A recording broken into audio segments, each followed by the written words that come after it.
Gracias, muchísimas gracias a la gran familia de Madre Paso a Paso y de estos miércoles VIP, donde es un honor y un privilegio que ustedes estén con nosotros, que nos dispensen su atención y estén ahí. Vamos a comenzar inmediatamente a tomar llamadas para la doctora Luz Guzmán del Centro Médico UCE y de Hospiten. Buenos días, Madre Paso a Paso, su pregunta a la doctora Guzmán, por favor. Hello. Aló. No se oye. Aló. Buenos días, Madre Paso a Paso, su pregunta a la doctora Guzmán, por favor. Buenos días, mi pregunta es que si en la actualidad hay alguna recomendación o algún cambio que se ha hecho en cuanto a las medidas del COVID que se deba de aplicar en la actualidad. Oh, claro. Excelente pregunta, doctora. Muy interesante tu pregunta.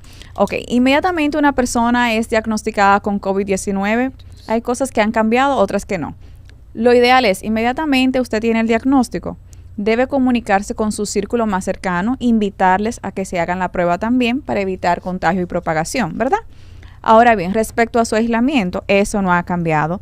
Debe mantener un aislamiento de aproximadamente 7 días, reposo y aislamiento, uso de mascarilla para evitar contagiar a otras personas, sobre todo si usted convive con personas con factores de riesgo, llámese adultos mayores o inmunosuprimidos, es decir, personas que tienen un sistema inmunológico que no funciona tan bien que digamos, ¿verdad?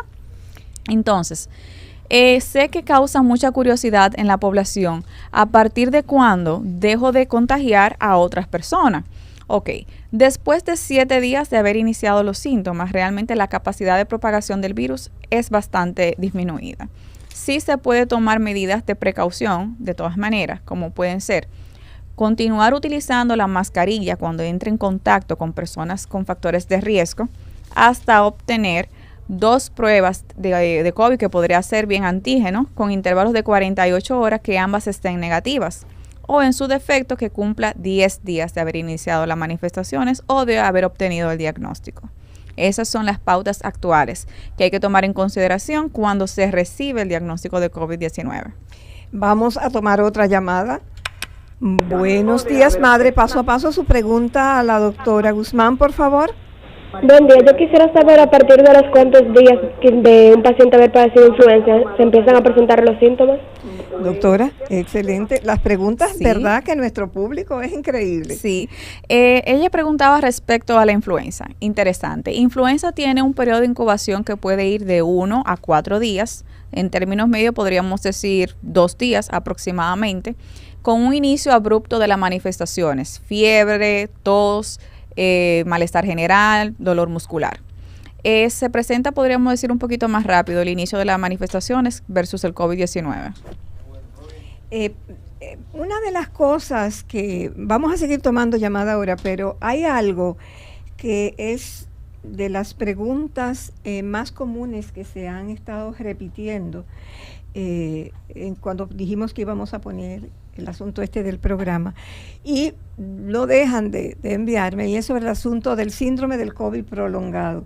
Oh, caramba. Doctora, después que yo tome esta otra llamada, vamos a hablar sobre el asunto del síndrome del COVID prolongado, porque una de las cuestiones más importantes que nos están preguntando y más repetitiva es el cómo saber si es COVID prolongado, si es COVID, si es influenza o si es una respuesta general del organismo a todos estos virus causados en estos tiempos de lluvia y de tanta exposición a virus diferentes. Vamos a tomar esta llamada para que la doctora nos responda.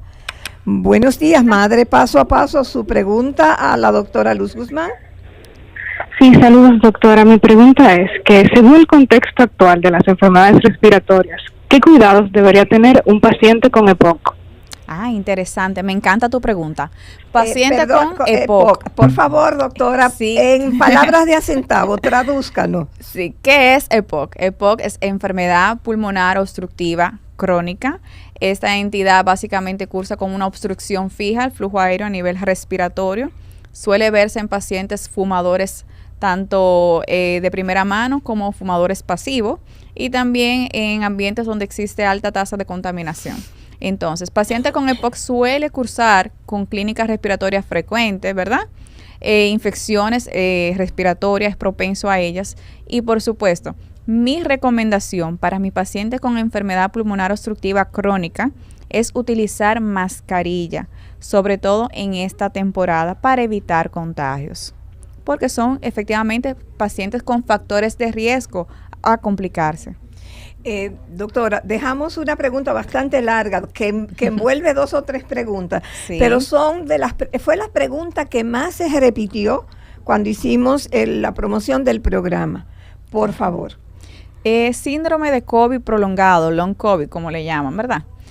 Suele verse posterior a una infección por COVID-19, puede persistir de 1 a 3 meses luego de que el paciente ha resolutado su cuadro.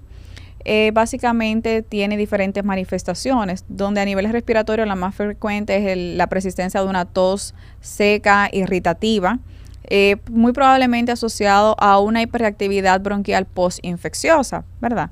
También puede tener otras manifestaciones cardiovasculares, hematológicas. Ahora bien, en el contexto actual sí debemos puntualizar una cosa. El hecho de que un paciente tenga COVID-19 o haya tenido COVID-19 no lo es excepto de que tenga influenza también. Es decir, de ahí la frase popular dominicana, se puede ser manco y cojo.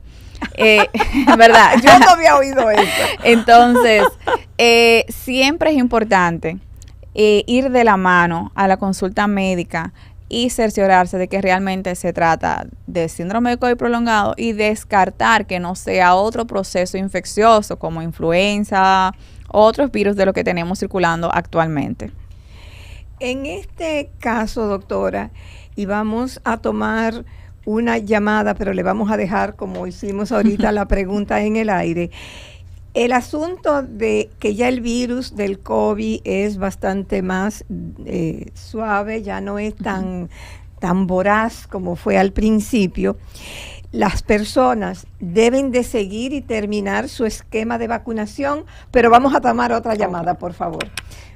Buenos días, madre paso a paso. Su pregunta, por favor, a la doctora Guzmán. Sí, buenas. Me interesa saber en qué se relaciona la contaminación del aire a las enfermedades respiratorias. Excelente. Doctora, ese es un palo. Claro que sí. Imaginemos lo siguiente, imaginemos que nuestra vía aérea es un ambiente estéril, es un ambiente donde no está hecha, ¿verdad?, para recibir estímulos nocivos, sustancias químicas, nada de eso, ¿verdad? Podríamos decir que nuestra vía aérea es un canal estéril. Inmediatamente entra en contacto con partículas propias de la contaminación, como ocurre en países como México o ciudades como Santiago de Chile, ¿verdad?, donde tienen una alta tasa de contaminación ambiental. Todas esas partículas nocivas, esos químicos que pueden circular en el ambiente, cuando entran en contacto con la mucosa de la vía aérea, pueden desencadenar en ella un proceso de inflamación. Realmente puede desencadenar una respuesta exagerada, que es lo que conocemos como hiperreactividad bronquial, y sí constituye un factor de riesgo importante para enfermedades respiratorias, principalmente para la enfermedad pulmonar obstructiva crónica. Gracias, doctora. La verdad que las preguntas del público son súper interesantes. Súper interesantes. Son los mejores coproductores de este programa. Claro. Muchísimas gracias.